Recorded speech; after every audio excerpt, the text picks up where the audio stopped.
Tripoli est loin d'être sécurisée.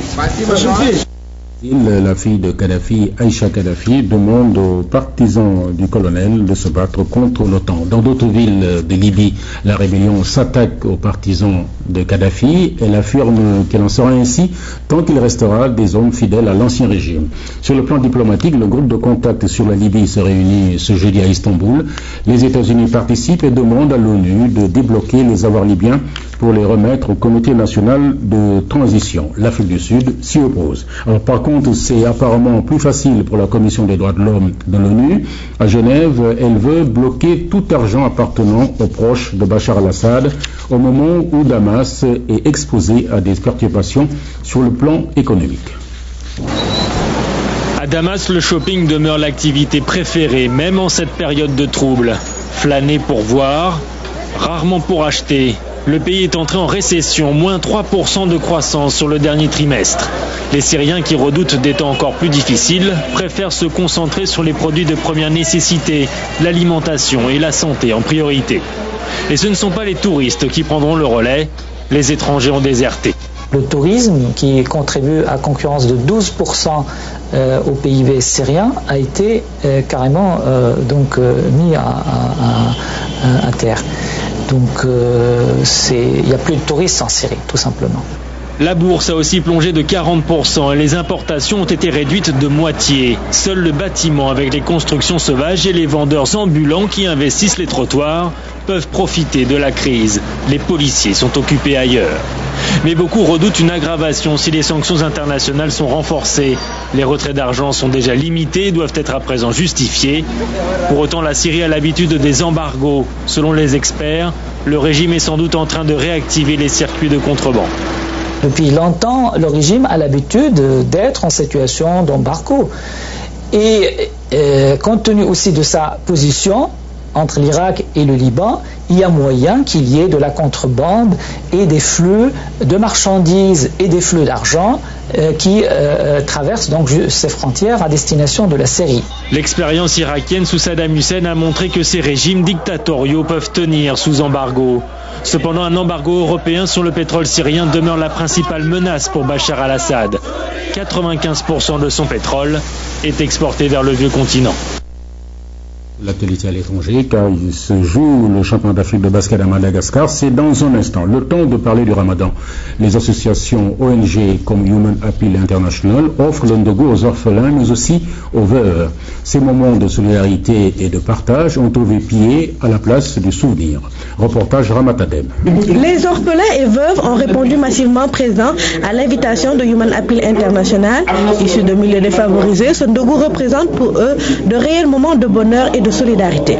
Je dis un grand merci à Human Appeal International, à nos parrains, aux Émirats arabes unis et tous ceux qui participent à la réussite de sa mission. Merci à vous. Avant le ndogo, l'assistance a eu droit à une conférence sur le rôle des ONG humanitaires dans la lutte contre la pauvreté animée par Mamadou Mignandiouf, membre du comité de lutte contre la pauvreté. Le traditionnel ndogo organisé par l'ONG Human Appeal International représente pour cette dernière un important acte de solidarité en ce mois béni de Ramadan. L'objectif spécifique, c'est de montrer la bonne voie, de sensibiliser les acteurs au développement, de sensibiliser les bienfaiteurs, de faire comme nous faisons. Alors, pour que nous tous, nous conjuguons nos efforts afin de mettre fin aux nombreuses difficultés que rencontrent beaucoup de Sénégalais.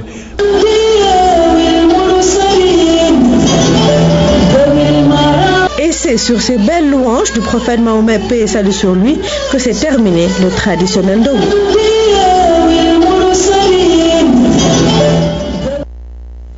Il y en aura ce soir au coucher du soleil. Au niveau de l'enseignement supérieur, 2 nouvelles unités de formation et de recherche vont marquer la nouvelle année académique à Saint-Louis. L'université Gaston Berger verra le nombre d'étudiants augmenter selon son directeur de la communication. Reportage Mortal Abeille.